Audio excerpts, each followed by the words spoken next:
Jon Jones did it. And then John's on the phone with the cops, and apparently, allegedly, he threatened the cops when he was on the phone, which is not good. Yeah, not good. And he's already got a history of running from accidents. Yeah. Yeah. I hope he gets, whatever that is, I hope that he figures it out, you know? Yeah, I hope so too, but, you know, it is what it is. Yeah, some people, they like riding the lightning, bro. He liked riding that lightning. Yeah. And I think that's one of the things that made Jones him is out of the fight game. Jones is out of the fight game and back in legal trouble. Just days after announcing his retirement, Jones is facing new criminal charges, accused of running a red light and plowing into another car. But as News 13's Jessica Garate reports, when police showed up, it wasn't Jones they found at the scene.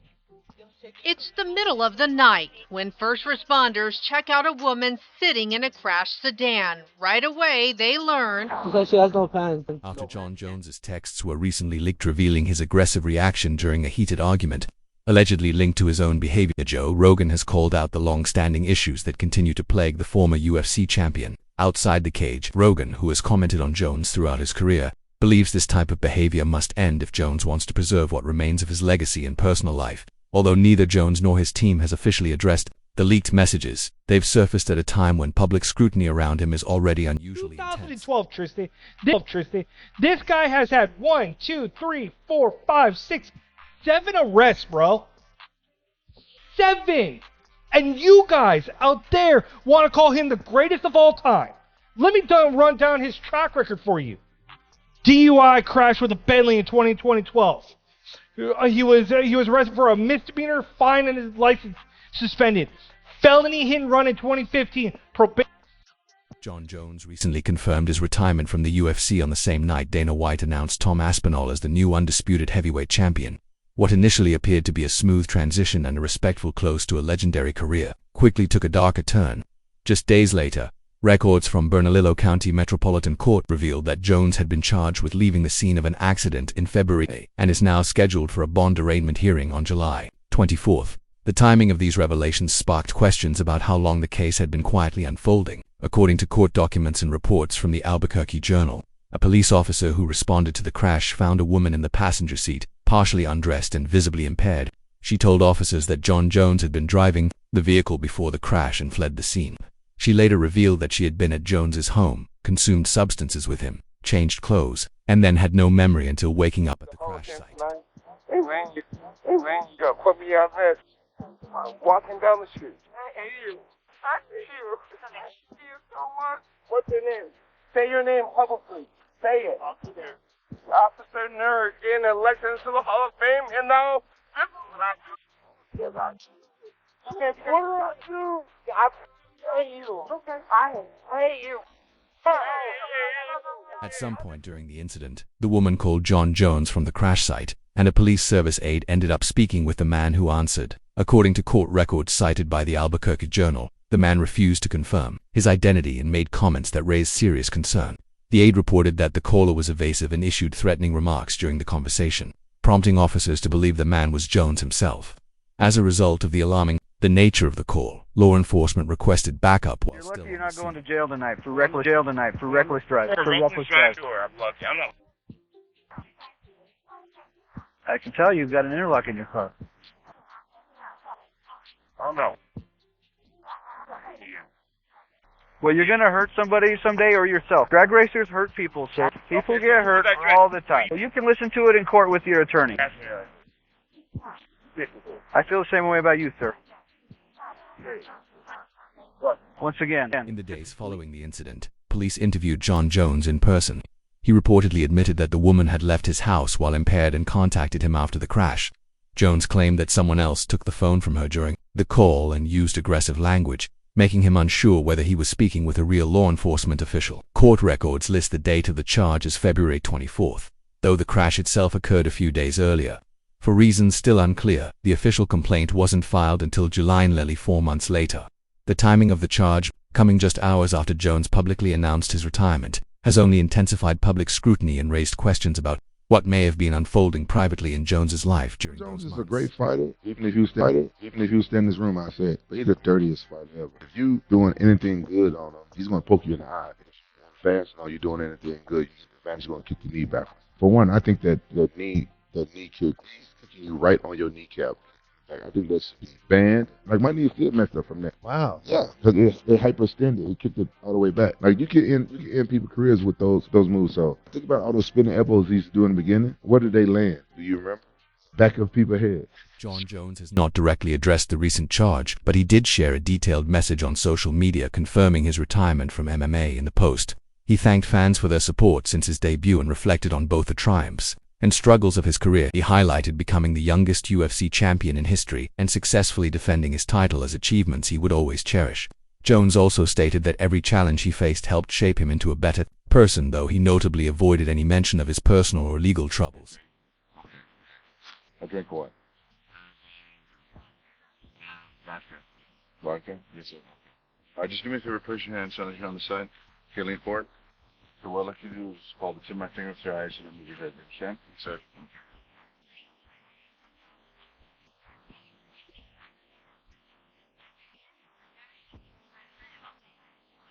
Hold the tip of my finger with your eyes and then move your head. Okay? That's it. This isn't the first time Jon Jones has found himself entangled in legal trouble. Throughout his career, he has faced a series of off-the-cage issues, including prior driving-related offenses, public altercations, and incidents involving his personal relationships. These recurring problems have often resulted in suspensions, cancelled fights, and extended absences from competition. Joe Rogan, who has followed Jones's career closely since its early days, has frequently discussed the challenge of separating Jones's brilliance in the octagon from his behavior outside of it. In earlier podcast episodes, Rogan described Jones as perhaps the most naturally gifted fighter the UFC has ever seen, but he's also emphasized that raw talent alone isn't enough to sustain a career or protect one's reputation.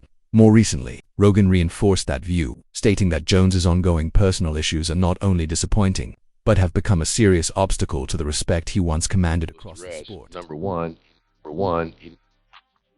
and number two, he posted on social media about it. So, to directly answer your question, if you're involved in an accident, do not leave, do not flee, do not threaten.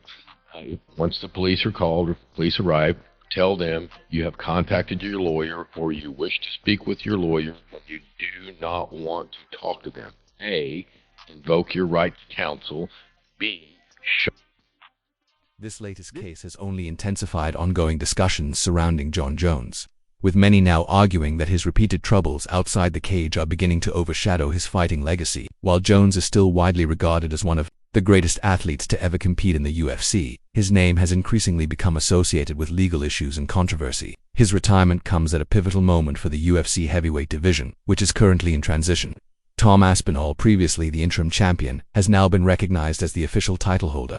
Aspinall has long sought clarity on his next opponent, and it seemed the UFC was waiting on Jones's decision before moving forward. With Jones now stepping away from the sport, the path is finally clear for the heavyweight division to progress without uncertainty. I don't want to fight dangerous up-and-comers anymore. I want to fight dangerous, established champions. You know, Tom can have the heavyweight championship. I don't really care about it. My value doesn't lie in belts anymore. I've created something much bigger. Despite the retirement announcement, there remains uncertainty about whether Jon Jones is truly done with MMA. Some fans and insiders speculate that this could be a temporary break rather than a permanent exit, especially given the timing of the announcement alongside rising legal concerns. Others believe the recent charge may have played a larger role in his decision to step away than the UFC has publicly acknowledged. From the organization's perspective, Dana White has maintained that Jones's retirement was planned and that Tom Aspinall is now expected to carry the heavyweight division forward. White has not commented on the new legal charge, and the UFC has made no indication of any internal disciplinary action against Jones.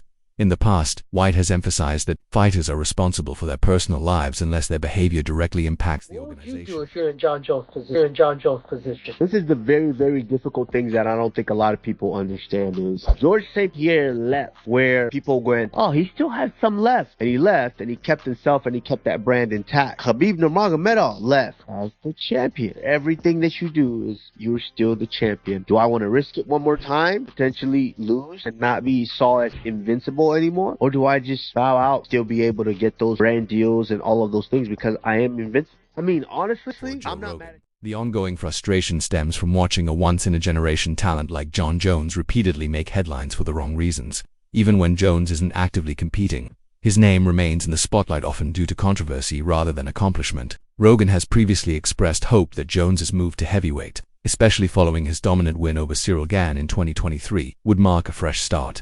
That victory was seen as the launch of a new chapter, one unburdened by weight cuts, and the tumultuous legacy of his light heavyweight reign. However, the time since has been marked by inactivity, delays, and now a misdemeanor charge that raises more uncertainty than clarity about Jones's future in and out of the sport. He pleaded guilty and got his license suspended. And he continued getting into trouble, which started to affect his UFC career. On top of him doing things he wasn't supposed to do, like playing with his nose. And after testing with court hearings scheduled for later this month and the UFC heavyweight division moving on without him, Jon Jones once again finds himself in familiar territories surrounded by unanswered questions and lingering what-ifs. Whether he returns to the sport or not, the consequences of his current situation are already being felt. Voices like Joe Rogan's continue to point to the same underlying issue, the pattern of behavior, poor decisions, and recurring trouble that to have consistently undermined what was once the most dominant image in MMA, adding to the fallout. A second criminal charge has now been filed against Jones, this time related to statements he allegedly made during a phone call following the February car crash. The new charge, officially listed as use of telephone to terrify, intimidate, threaten, harass, annoy, or offend, is separate from the initial misdemeanor charge of leaving the scene of an accident. Both charges stem from the same incident, but will be handled in two separate court hearings scheduled for August. That his brothers, who kill people for him, will slit the throats of the police officers. He said, they slit throats. They're the most evil people that you have ever met. Police then said, that's Jon Jones. He was the one driving the vehicle, the woman tells him. And then whoever it was on the phone goes on to say, guess what, you won't be the first guy that did this. The newly surfaced case, made public in early July, adds another layer of complexity to an already turbulent chapter in Jon Jones's career. According to court documents and reports from the Albuquerque Journal and MMA Mania, the incident occurred in Bernalillo County, New Mexico. The case centers around a phone call in which Jones allegedly made remarks that caused alarm and concern for law enforcement. The police service aide on the call reportedly requested backup after the conversation became tense, citing threatening or unsettling comments. Reports indicate that the man, believed to be Jones, continued making concerning statements even after the aide attempted to calm the situation.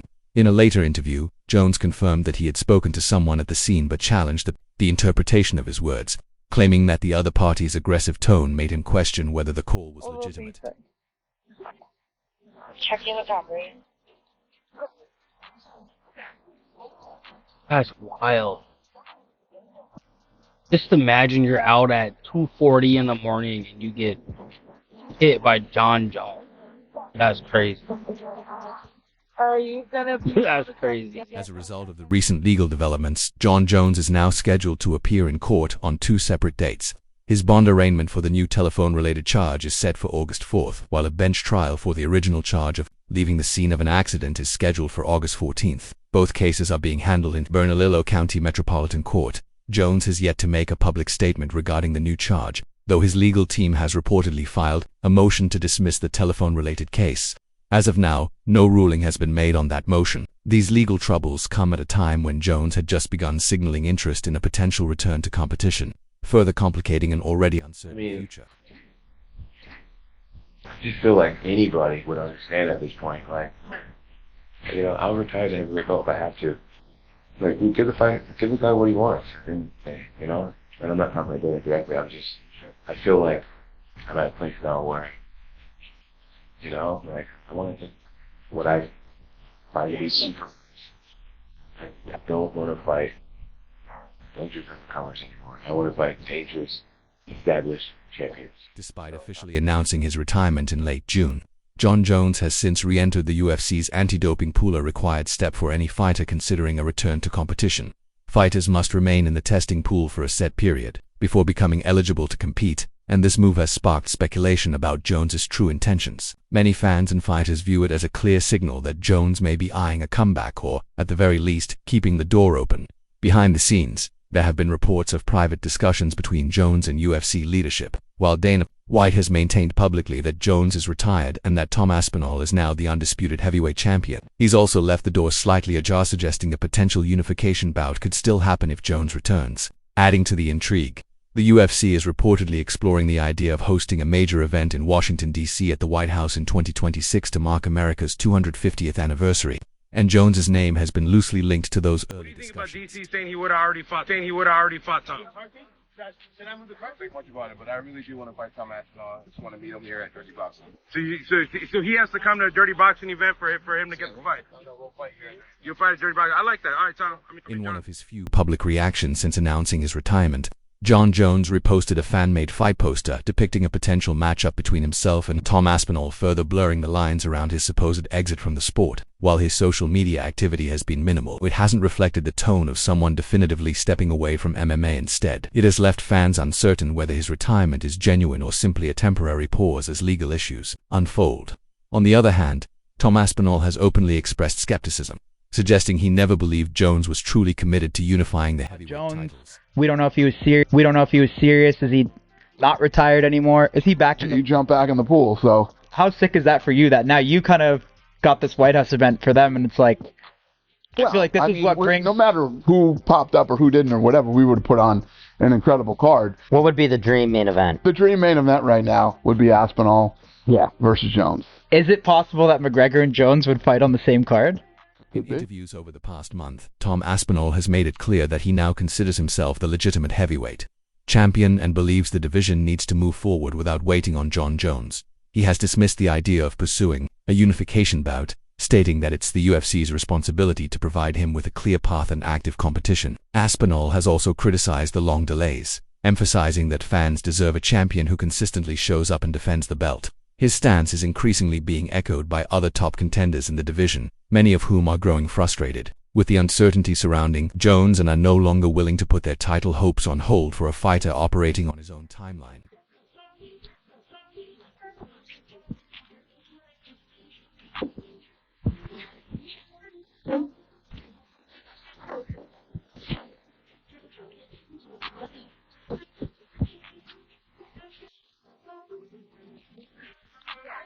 All of this has led UFC President Dana White to set a firm deadline. According to sources close to the promotion, Jon Jones now has a limited window to confirm whether he intends to fight again. If he doesn't commit soon, the UFC will move forward with Tom Aspinall as the face of the heavyweight division and finalize the rest of the year's matchups without factoring Jones into their plans. Meanwhile, fan frustration is growing, with petitions circulating that urge the UFC to either strip Jones of his title or officially clarify his retirement in writing. One of these fan-led campaigns has already gathered nearly 200,000 signatures, demanding the organization take action. Jones's situation is further complicated by how the UFC structures its champions' contracts. Even if a fighter announces retirement publicly, they remain under contract unless formally released, meaning any comeback would still require UFC approval. With Jones having re-entered the anti-doping testing pool and not yet released from his deal, the UFC retains full control over UF and how he returns. Please subscribe to my channel for more updates and news. Thank you.